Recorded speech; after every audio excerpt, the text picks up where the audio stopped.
قاری صاحب، سود خوری کا نظام بہت عروج پر ہے۔ قاری صاحب، ہمارے معاشرے میں لوگ چوری، فراڈ، دھوکہ، کرپشن، حرام کے مال کے لیے بھاگ رہے ہیں، ان کا کیا انجام ہوگا؟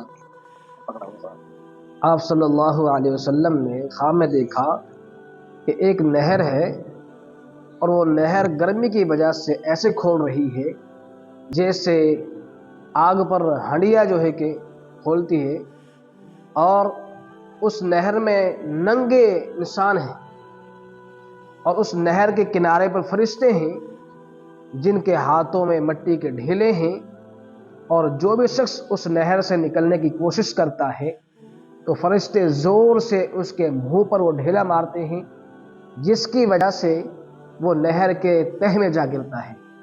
پھر آپ نے معلوم کیا کہ کون لوگ ہیں، تو آپ کو بتلایا گیا کہ یہ وہ لوگ ہیں جو دنیا کے اندر سود خوری کرتے تھے۔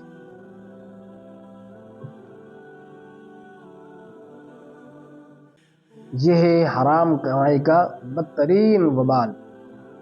قاری صاحب، پھر تو ہر مسلمان کو اللہ تعالیٰ سے ڈرنا چاہیے اور اپنی روزی حق حلال رکھنے کی کوشش کرنی چاہیے۔